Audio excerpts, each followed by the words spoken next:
Hello, this is Keith, welcoming you to the 1969th edition of the Enfield Talking newspaper, Dateline the 4th of September 2014.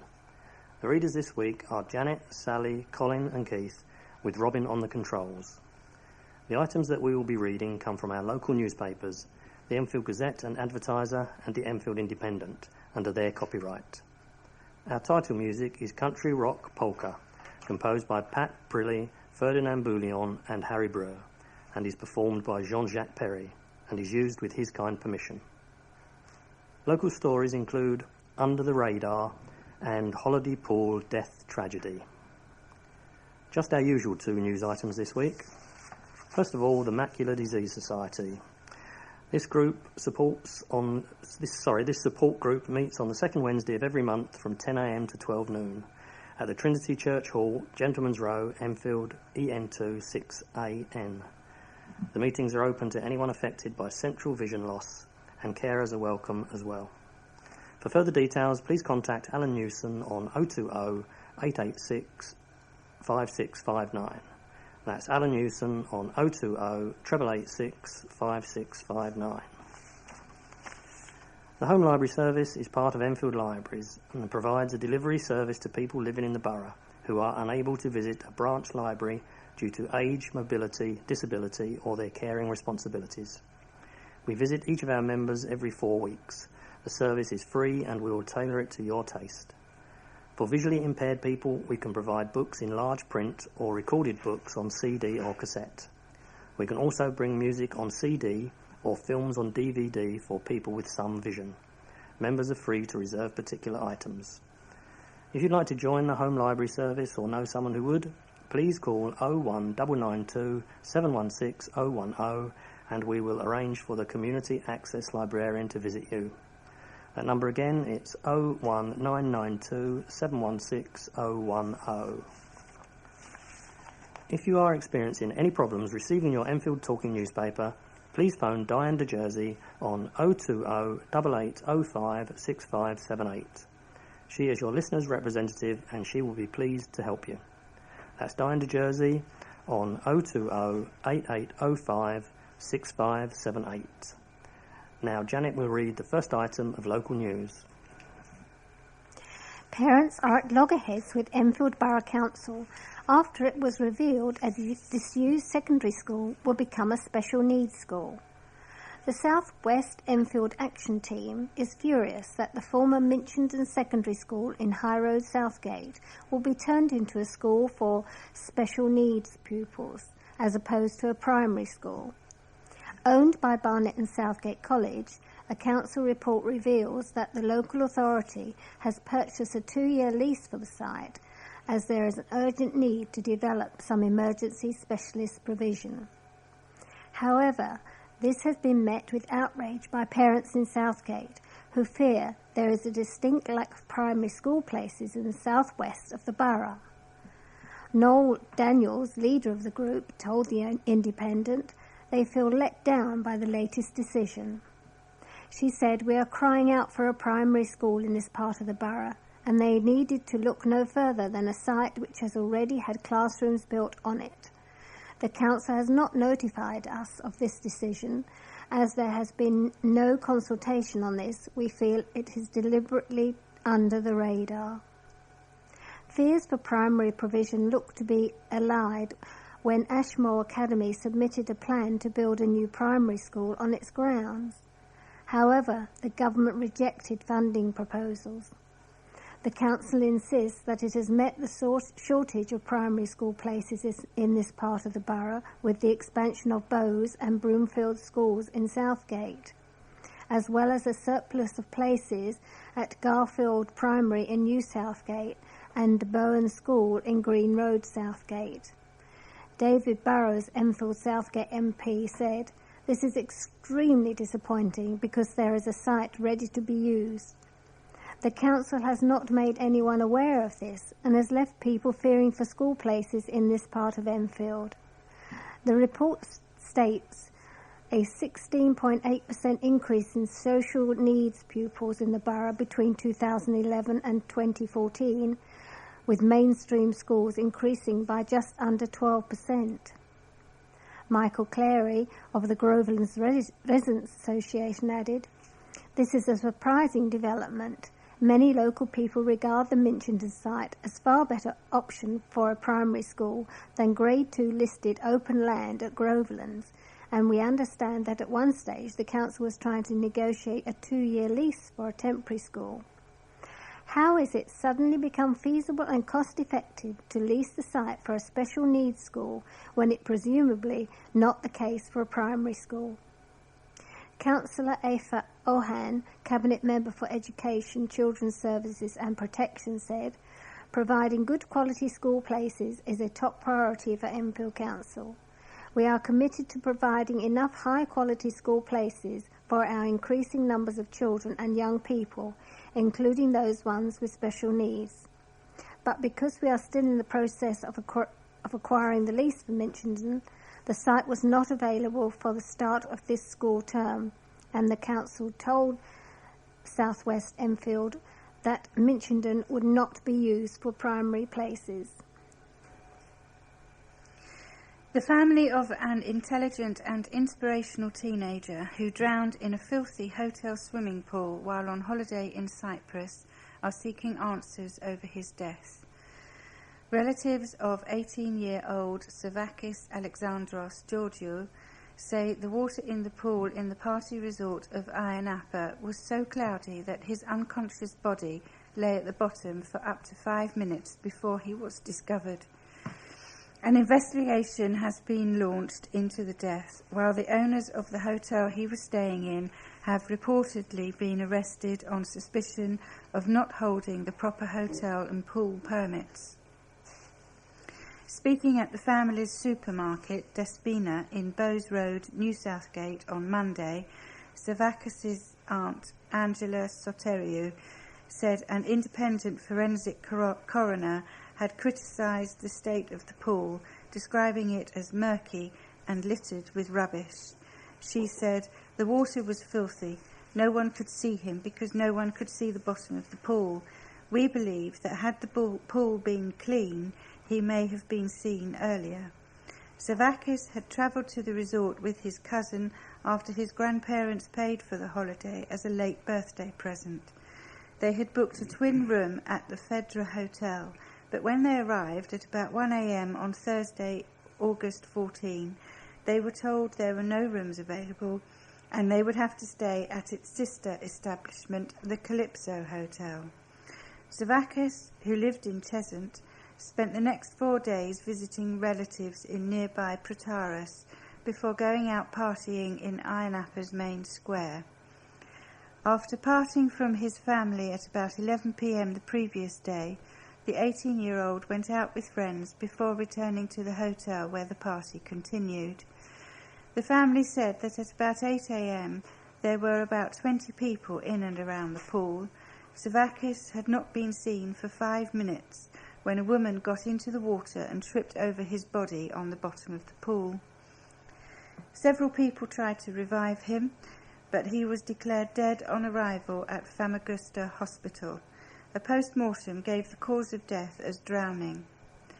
Paying tribute, Mr. Tero said, "It is just so devastating. It's a tragedy. He was an athletic, bright and intelligent boy. He was an inspiration and so full of life and mischief. He was just so special, so loving. He had a good heart. If you asked him anything at all, he would do it for you." She added, "He shouldn't be gone. He should be here. He had his whole life ahead of him. It's a tragic, tragic loss." The local press in Cyprus has reported that the owners of the hotel, a father and son aged 63 and 33, have been arrested on suspicion of operating an establishment and a swimming pool without a permit. They have been released without charge as the investigation continues. Extra traffic officers are putting the brakes on speed junkies using a dual carriageway as a racetrack after a spate of arrests and speeding tickets. Following the Enfield Independent's coverage of drag racing on Sunday evenings on the A10, which is causing misery for residents, traffic officers have now caught people speeding on the road. Enfield Police revealed on social media site Twitter that on the past 2 Sundays they had issued 22 speeding tickets, 5 court summons for speeding and made 2 arrests, which included one for drink driving. There were also several tickets produced for mobile phone use and no MOT. People living on the A10 have endured years of misery as they see their road turned into a racetrack for people up and down the country to use. Rajesh Kilar, who lives beside the busy road, claimed that the racing had ruined his weekends, but is now hopeful that something is being done. He said, "It is positive to hear the latest figures, and maybe now we are seeing some action after years of suffering. However, this cannot be just a short-term thing where the police show some force for a couple of weeks and then leave it again until next summer. All we can do is wait." Inspector Carl Silcock from Enfield's Safer Neighbourhoods team said, "Following our recent success in addressing speeding drivers on the A10, we would like to remind residents that we will continue to deal with this serious issue. We will continue to routinely patrol the A10 and the retail park areas and take appropriate action against those committing speeding offences." Enfield North MP Nick Dubois said, "This is welcome and encouraging news, but we need to see a sustainable effort that will eradicate this problem on a permanent basis, and that's what we will now focus on to build on this initial work." Nick Dines, Conservative councillor for Chase Ward, said, "This is fantastic work by the police, and the many residents whose lives are blighted on Sunday evenings by the noise of these cars will be relieved." Hopefully, the boy racers who have been treating the A10 as their own private race track will get the message that we don't want them breaking the law in Enfield, making people's lives a misery. When Maria Giorgio, 47, was declared fit for work following a capability assessment 3 years ago, she was devastated. Having suffered from a number of conditions ever since she fell down a flight of stairs in 1993, she had been unable to hold down a job and dreaded losing the £96 in incapacity benefit she received each week. Without her GP being contacted by Atos, the firm which assessed her on behalf of the Department for Work and Pensions, the mother of 2 of Gilbert Street, Enfield, who suffers from sciatica, a set of symptoms caused by the irritation of one of the spinal nerve roots, which at times paralyses her legs, damaged hips and arthritis, was deemed fit for work and told she did not qualify for the newly introduced employment support allowance. This person who did the assessment works for the government, who in my view are trying to get people off benefits, she told the Advertiser. They never got in touch with my GP. There is no way someone would employ me. I can't stand up for any long period of time, and I'm often completely unable to get out of bed. Since the assessment, Ms Georgiou has lost about £30 a week in benefits and has incurred a significant amount of debt. And last month she was forced to make use of the Enfield North Food Bank in Great Cambridge Road, Enfield, when her benefits were stopped due to an administrative error. Despite the much heralded economic recovery, thousands of Enfield residents are turning to food banks as a result of benefit cuts, sanctions and the rising cost of living, according to Jill Harrison, Chief Executive of the Enfield Citizens Advice Bureau. I've seen cases of people with dementia who can barely remember their own name being declared fit for work, she said. It would not be so bad if people could receive benefits while they apply for reconsideration. We are giving out vast numbers of food bank vouchers, and many people are having to turn to payday lenders to make ends meet. Last month, Hugh Donovan, 58, of Enfield Highway, went to the food bank after the DWP cut off his employment support allowance. Despite being on the waiting list for a knee replacement and suffering from depression, lower back problems, shoulder problems, Crohn's disease and nerve damage to both wrists, he was declared fit for work following an assessment in May. The former engineer, who is appealing against the decision, said, "I've worked and paid taxes in this country for decades, and I'm no longer able to work." even if I could, I don't even have money to go to look for work. I'm taking twice the amount of antidepressants than before. It's really bad. According to Kerry Coe, manager of the Enfield North Food Bank run by the Trussell Trust, 3-day packages have been provided for 8,600 people, including 2,800 children, since opening in April 2012. Over the past 2 years, demand for emergency food has doubled. Enfield North MP Nick Dubois said, "Poorly managed administration leads to unacceptable delays as well as a high number of appeals that are subsequently overturned. The government has dismissed ATOS and appointed a new provider which will overcome these problems. It is right to review incapacity benefit claimants, however, as they're given the chance of getting back into work." A DWP spokeswoman added, "The assessment is designed to look at what work someone can do with the right support rather than just writing people off on benefits. The decision on entitlement is made after considering all the available evidence, including from a GP, and people have the right to submit extra evidence or appeal." More than 100 people turned out for a Thanksgiving service to commemorate the life and work of Enfield historian David Pam. Family members shared their memories of Mr. Pam, who died aged 94. During the service at St. Michael's and All Angels Church in Gordon Hill, Enfield. Mr. Pam, a self-taught historian, was well known for chronicling the history of the borough, the walks he organised, and his prominent involvement in both the Enfield Society and the Edmonton 100 Historical Society. In her eulogy, the historian's elder daughter, Christine Coombe, described her father as a lovely dad, gentle and kind and rarely disciplining.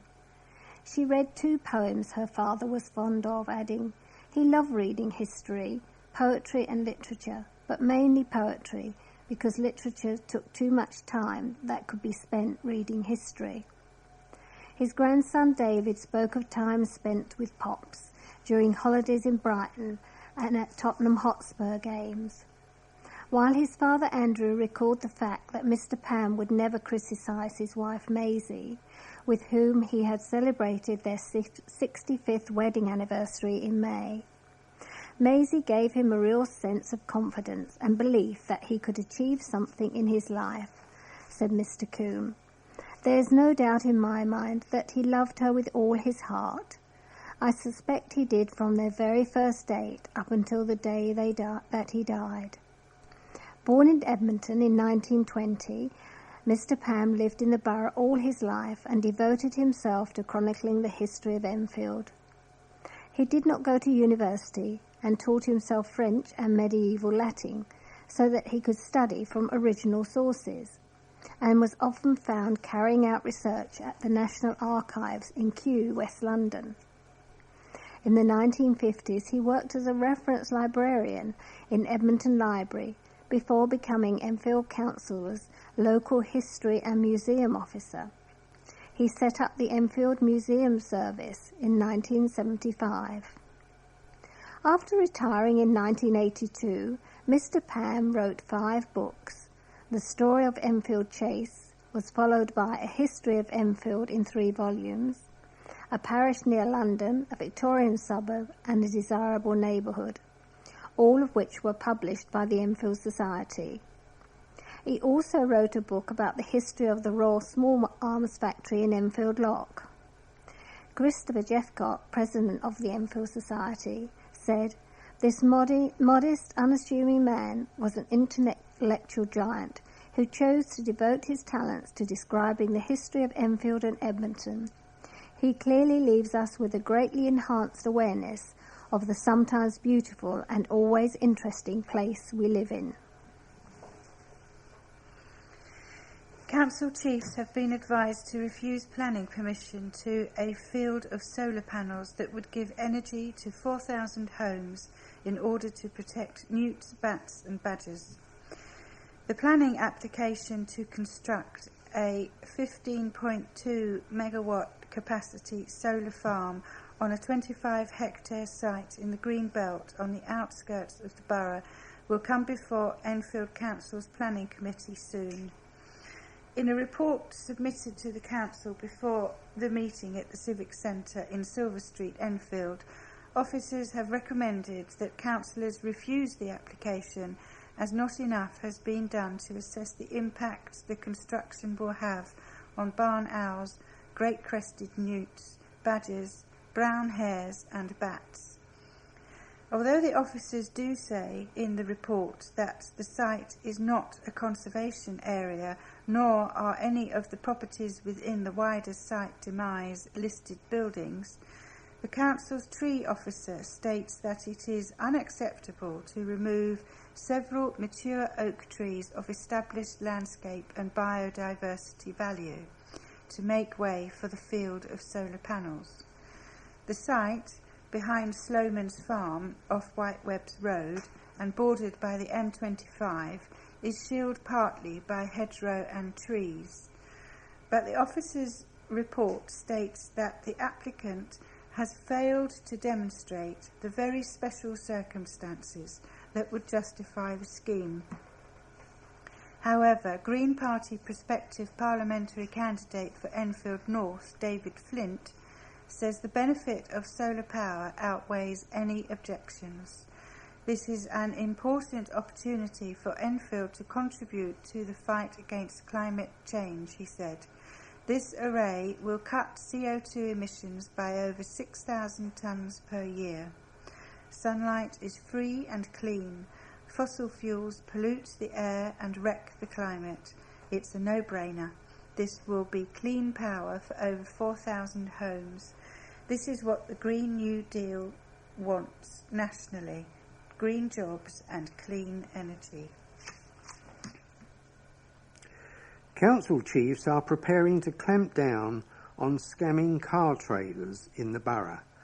The local authority is set to join forces with the Driver and Vehicle Standards Agency to stop dishonest auto traders in Enfield. The move by the council aims to protect motorists from buying used vehicles that are of poor quality. A number of premises have already been issued with prohibition notices, ordering them to stop trading because their vehicles are not roadworthy. Speaking to the Advertiser, Enfield Council's Cabinet Member for Environment, Chris Bond, said the council is committed to protecting motorists and wants to raise standards among traders. Most traders are responsible, but we are dealing with the small minority who cause unnecessary annoyance to innocent people. The council has also issued advice and guidance to motorists on what to look out for when buying a used car. The information on offer advises potential car buyers about setting a budget, contacting the seller, inspecting a used car, haggling with sellers and completing the paperwork. Mr. Bond stressed it is important that people protect themselves from buying anything faulty or illegal. People spend a lot of money on a car, and we don't want them to waste their money or feel fooled by anyone. An Edmonton youth worker has criticised the introduction of a new code of conduct for police officers using the controversial stop and search tactic. Ken Hines, also a leading member of the Haringey Independent Stop and Search Monitoring Group, branded the best use of stop and search scheme launched by Home Secretary Theresa May recently as too little too late, and called for a total revamp of the tactic. Police have powers to stop and search individuals, including for suspicion of a drugs offence, carrying a weapon and impending violence.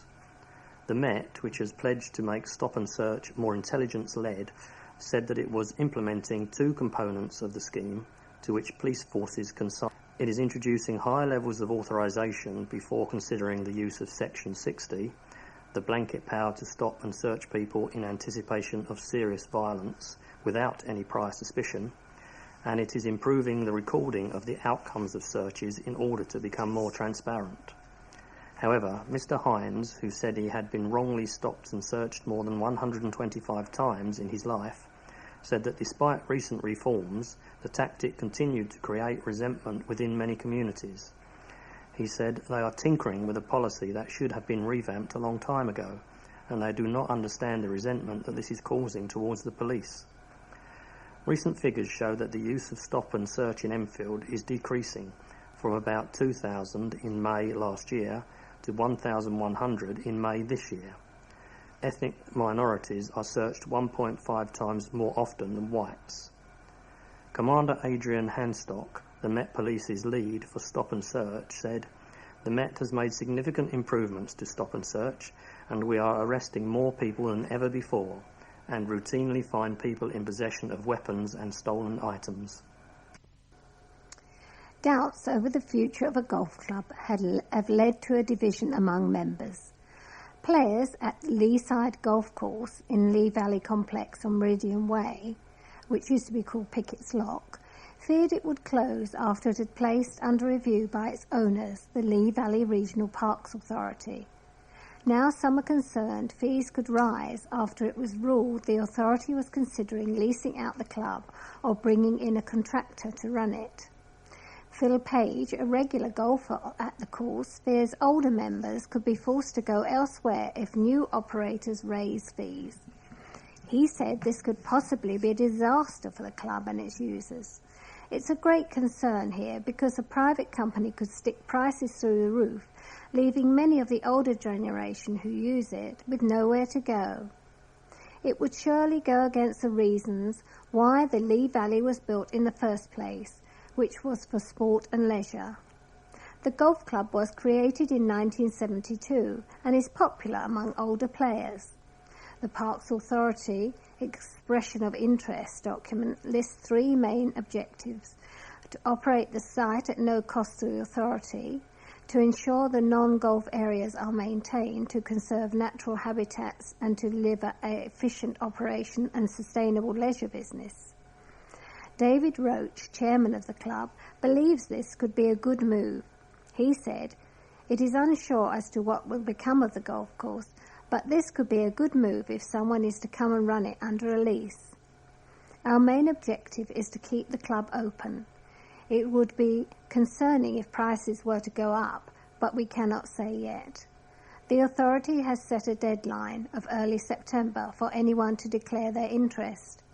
Bill Moran, senior venues manager at Lee Valley Regional Park Authority, said, "We're exploring all options as part of the golf course review, and considering management options is part of this process.